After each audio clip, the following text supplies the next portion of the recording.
বাংলাদেশের মাধ্যমে এবার আইসিসির নিয়মে আসছে ব্যাপক পরিবর্তন। ক্রিকেট মাঠে দলগুলোর বাড়তি সুবিধার ফন্দি আর বৈষম্য ঠেকাতে বিশেষ এই নিয়ম চালু করতে যাচ্ছে ক্রিকেটের সর্বোচ্চ নিয়ন্ত্রক সংস্থা, যার সুবাদে কোনো দল চাইলেই নিজেদের ইচ্ছে মতো বিকল্প পন্থা নিতে পারবে না। মানতে হবে নির্দিষ্ট নিয়ম, যা কার্যকর হবে আসন্ন বাংলাদেশ শ্রীলঙ্কা সিরিজেই। কি সেই নিয়ম, মাঠের ক্রিকেটে তার প্রভাবই বা কি নিয়ে আসতে পারে? বিস্তারিত রিপোর্ট। 22 গজের ব্যাট বলের লড়াইয়ে এবার নতুন এক নিয়ম চালু করতে যাচ্ছে ক্রিকেটের সর্বোচ্চ নিয়ন্ত্রক সংস্থা। আইসিসির এই নিয়মের ফলে এবার ঘুচতে যাচ্ছে বিশ্ব ক্রিকেটের দলগুলোর বৈষম্যমূলক আচরণের ইতিহাস। চাইলেই এখন আর কেউ পরিস্থিতির সুযোগ নিয়ে বাড়তি সুবিধার ফন্দিও আঁটতে পারবে না। আর আইসিসির এই বিশেষ নিয়ম চালু হতে যাচ্ছে বাংলাদেশের হাত ধরেই। বর্তমানে পাকিস্তানের মাটিতে 3 ম্যাচের টি-20 সিরিজ খেলছে টাইগাররা।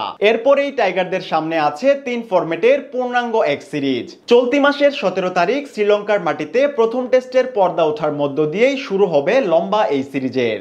বাংলাদেশ শ্রীলঙ্কার মধ্যকার আসন্ন এই সিরিজ দিয়েই নতুন এই নিয়ম বাস্তবায়ন করতে যাচ্ছে আইসিসি, যেখানে ক্রিকেটের ময়দানে ক্রিকেটারদের আঘাত কিংবা চোট পাওয়ার ঘটনা নতুন কিছু নয়। 22 গজের লড়াইয়ে হরহামেশাই দেখা যায় এমন চিত্র। এমনকি চোট পেয়ে ক্রিকেটারদের খেলা চালিয়ে নেওয়ার মতো পরিস্থিতি না থাকলে মাঠের বাইরে চলে যাও নিত্য নৈমিত্তিক বিষয়, যেখানে চোট পাওয়া খেলোয়াড়ের বদলি হিসেবে নতুন খেলোয়াড় মাঠে নামানোর নিয়মও বিদ্যমান। তবে কোন ক্রিকেটার মাথায় আঘাত পেলে ওই খেলোয়াড়ের জায়গায় তার মতোই কাউকে নামানো হয় বদলি হিসেবে, যেটাকে ক্রিকেটের ভাষায় বলা হয় কনকাশন সাব। এবার এই নিয়মেই কিছুটা পরিবর্তন আনছে আইসিসি। আগের নিয়ম অনুযায়ী কোনো খেলোয়াড় মাথায় আঘাত পেলে তার মতোই কাউকে নামানো হতো বাকি খেলা চালিয়ে নেওয়ার জন্য। অর্থাৎ ব্যাটারের জায়গায় ব্যাটার, পেসারের জায়গায় পেসার কিংবা অলরাউন্ডারের জায়গায় অলরাউন্ডার নামানোর নিয়ম ছিল আগেই। তবে বদলি খেলোয়াড় হিসেবে একাদশের বাইরে থেকে কাকে বিকল্প হিসেবে নামানো হবে সেটি আগে থেকেই নির্ধারিত থাকতো না, যার ফলে চাইলেই দলগুলো নিজেদের সুবিধাজনক পরিস্থিতি বিবেচনায় ওই ক্যাটাগরির যে কাউকেই নামিয়ে দিতে পারত বদলি হিসেবে, যেটা অনেকটা বৈষম্যই বলা চলে। তবে নতুন নিয়মে এই সুযোগ আর থাকছে না কারো জন্যই। চাইলেই এখন আর কেউ একাদশের বাইরে থেকে মন গড়া মতো কাউকে নামিয়ে দিতে পারবে না খেলার মাঝপথে। এখন থেকে প্রতিটি দলকে ম্যাচ শুরুর আগেই 5 জন বিকল্প ক্রিকেটারের তালিকা জমা দিতে হবে ম্যাচ রেফারির কাছে।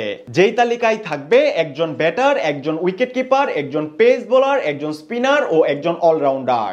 বদলি হিসেবে তালিকায় থাকা এসব ক্রিকেটারদেরই মাঠে নামাতে পারবে দলগুলো। তবে বিকল্প খেলোয়াড়ও যদি মাথায় আঘাত পান, সেক্ষেত্রে ম্যাচ রেফারি তালিকার বাইরে থেকেও একই ক্যাটাগরির একজন খেলোয়াড়কে অনুমোদন দেওয়ার সুযোগ থাকছে ম্যাচের বাকি অংশের জন্য। আর চলতি মাসে বাংলাদেশ শ্রীলঙ্কার মধ্যকার গোল টেস্ট দিয়েই মাঠের ক্রিকেটে কার্যকর হবে নতুন এই নিয়ম। এমনকি ওয়ানডে এবং টি-20 ফরম্যাটেও এই নিয়ম চালু হবে লঙ্কানদের বিপক্ষে বাংলাদেশের পূর্ণাঙ্গ এই সিরিজ দিয়েই।